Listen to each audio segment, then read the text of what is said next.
अस्सलामुअलैकुम दोस्तों, क्या हाल है आप सबके। उम्मीद करता हूँ आप सब ठीक होंगे। वेलकम करता हूँ आपको इनके बर्ड्स में। आज की इस वीडियो में मैं आपको बताऊंगा फिंचेस के बारे में। फिंचेस की मुकम्मल डिटेल बताऊंगा, फिंचेस की रेट्स वगैरह, फिंचेस की खुराक के बारे में और फिंचेस की ब्रीड के मतलब कंप्लीट इन्फॉर्मेशन दूंगा। वीडियो को मुकम्मल देखिए, उम्मीद करता हूँ आपको इस वीडियो से काफ़ी कुछ सीखने को मिलेगा। तो वीडियो शुरू करते हैं। अगर अभी तक आपने मेरा चैनल सब्सक्राइब नहीं किया तो चैनल सब्सक्राइब कर लें और साथ ही मदद बेल के आइकन को दबा दें, जिससे आपको मिलेंगे मेरे आने वाली वीडियो का नोटिफिकेशन सबसे पहले।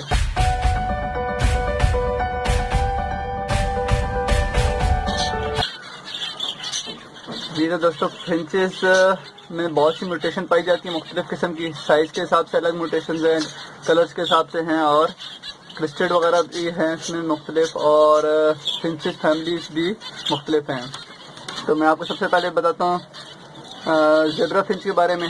ज़ेब्रा फिंच में जो छोटे साइज़ है वो 3 पाई जाते हैं। साइज़ के हिसाब से 3 मुख्तलिफ कलर में पाई जाती हैं, मतलब 3 मुख्तलिफ ब्रीड्स हैं, जिसमें ब्लैक चिक है, वाइट चिक है और कॉमन ज़ेब्रा फिंच है। कॉमन ज़ेब्रा फिंच में भी 3 से 4 किस्म की पाई जाती हैं। White zebra finch, black zebra finch, fawn colour में है ज़ेब्रा फिंच, और इसके अलावा सिल्वर ग्रे कलर में ज़ेब्रा फिंच पाई जाती है। साइज़ के हिसाब से इसमें 3 से 4 साइज़ होते हैं। कॉमन साइज़ जैसे आप देख सकते हैं, ये जो आप वीडियो में देख रहे हैं ये कॉमन साइज़ है, छोटा साइज़। फिर इससे थोड़ा बड़ा साइज़ आता है और फिर इसके बाद आता है किंग साइज़, वो बिल्कुल फुल साइज़ में फिंच होती है, काफ़ी बड़ी साइज़ की होती है। इसके अलावा म्यूटेशन में भी कलर के हिसाब से डिफरेंट म्यूटेशन पाई जाती हैं, जैसे कि ब्रेस्टेड में आ जाती हैं और फ्लोरिडा वगैरह, black rested, double black rested, ये सब डिफरेंट म्यूटेशन में फिंचेस हैं। ये सब ज़ेब्रा फिंच की फैमिली से बिलोंग करती हैं। इसके अलावा फिंचेस में जो कॉमन फिंचेस हैं वो गोल्डन फिंच और सोसाइटी या बंगालियन फिंच बहुत कॉमन है, जो फिंचेस फैमिलीज में केज बर्ड्स में हैं। इसके अलावा भी हैं ऑल फिंच वगैरह, लेकिन वो इतनी कॉमन नहीं है। सोसाइटी और गोल्डन फिंच थोड़ी कॉमन है, मतलब काफ़ी ज़्यादा पाई जाती हैं। इसके अलावा फिंचेस के रेट्स इस वक्त मार्केट में जो कॉमन फिंच है, कॉमन वाइट ज़ेब्रा ब्लैक चिक वगैरह, इसका 350 रुपये चल रहा है, और किंग साइज फिंच का रेट 3500 4,500 रुपये इस तरह से मुख्तलिफ चल रहा है। और बंगालियन फिंच का रेट 5,000 रुपये चल रहा है। लेडी गोल्ड फिंच का 6,000 से 8,000 रुपये के बीच में पेयर आपको मार्केट में मिल जाएगा। ब्लैक चिक और वाइट चिक कॉमन फिंच वगैरह की मैं आपको थोड़ी डिटेल दे देता हूँ। ब्लैक चिक जैसे नाम से जाहिर है, उसके चिक्स वाइट होते हैं, जैसे उधर ऊपर कोने में आप देख सकते हैं एक फिंच बैठी हुई है। तो इसमें ये ग्रे कलर में पाई जाती है, और इसके जो ब्रेस्ट होता है सामने नीचे नीचे वाली जगह सीना मेल में वो ज़ेब्रा की जैसे ब्लैक एंड वाइट लाइंस होती हैं, और चिक्स यानी चोंच की पीछे वाली जगह जो है थोड़ी सी वो डार्क ब्लैक कलर में होती है, तो इसलिए ब्लैक चिक कहलाती है। इसकी फीमेल ग्रे कलर में होती है, पूरी बॉडी ग्रे होती है, और चिक्स जो हैं उसके ब्लैक होते हैं। वाइट चिक नाम से जाहिर है कि वाइट कलर में होती है। इसमें मेल के भी इस तरह से ज़ेब्रा जिस तरह से होता है, ब्लैक एंड वाइट चिक्स होती हैं चस्ट पे, और चिक्स जो होते हैं वो ब्लैक होते हैं। तो फीमेल भी जो तकरीबन इसी तरह की होती है, बस चोंच का फ़र्क होता है। मेल की चोंच जो है वो डार्क होगी। फिंचेस में कॉमन जो ज़ेब्रा फिंच हैं ये साइज़ में डिफरेंट म्यूटेशन में ज़ेब्रा फिंच की फैमिली से जो भी ताल्लुक़ रखती है उनका इजी पहचान है मेल फीमेल की, वो आप चोंच से पहचान कर सकते हैं। मेल की चोंच डार्क होगी और फीमेल की चोंच लाइट होगी। तो ये जो है मेल फीमेल की बिल्कुल आसान पहचान है। इस तरह से बाकी अलग अलग पहचान है, उस पर मैं एक वीडियो बना चुका हूँ, मैं यहीं कहीं दे दूँगा, उसका लिंक आप देख सकते हैं आसानी से। सबका ब्लैक चिक, वाइट चिक वगैरह का और नॉर्मल फिंच का मैं आपको बता देता हूँ, बता चुका हूँ एक वीडियो में। इंशाल्लाह मैं उस वीडियो का लिंक यहीं आपको दे दूँगा, तो आप आसानी पहचान सकेंगे। जो सबसे आसान निशानी है वो आप चोंच देख कर पहचान सकते हैं। नर की चोंच डार्क होती है और मादी की चोंच लाइट होती है।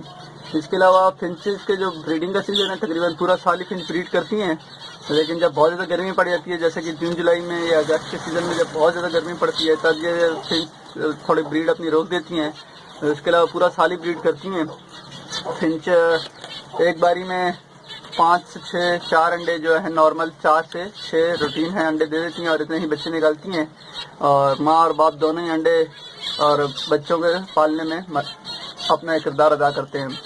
फिंच घोंसला बनाने के लिए आप मटकी, बॉक्स या कोई भी चीज़ इस्तेमाल कर सकते हैं। किसी भी किस्म का डब्बा बना के लगा दें, फिंच कहीं भी घोंसला अपना बना लेती है जहाँ उसको अच्छी जगह लगे। जिस तरह आप देख सकते हैं मैंने अपने केज में छन्नी भी लगाई हुई है और सामने के 2 मटकियों के बीच में जो जगह है यहाँ पर फिंचेस ने अपना घोंसला बना लिया है। फिंचेस के मटकियों के अंदर भी, और मैंने लकड़ी के बॉक्स भी लगाए हुए हैं इस तरह से, उसके अंदर भी फिंचेस ने घोंसला बनाया है। तो कहने का मतलब ये है कि फिंच जो जहाँ जगह मिले, जहाँ फिंच जगह पसंद करके फिंच वहीं घोंसला बना लेती है।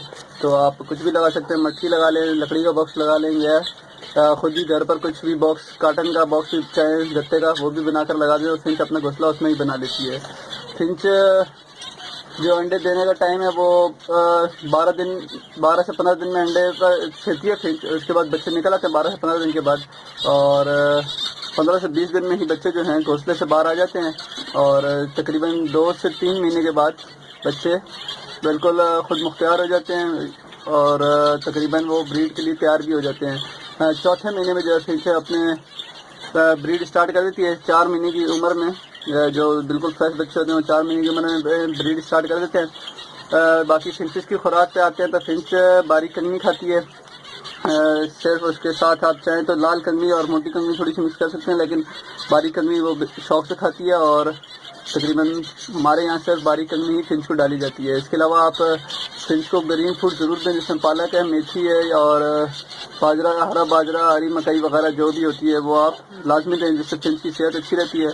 फिंच को अंडे का छिलका दें, इससे फिंच का कैल्शियम पूरा होता है। अंडे का छिलका बस धोकर डाल दें, ऐसे पूरा वो फिंच को तोड़कर खा लेगी। समुद्री झाग और समुद्री नमक ज़रूर फिंच के केज में रखें, जिससे फिंच की ब्रीड काफ़ी अच्छी होती है।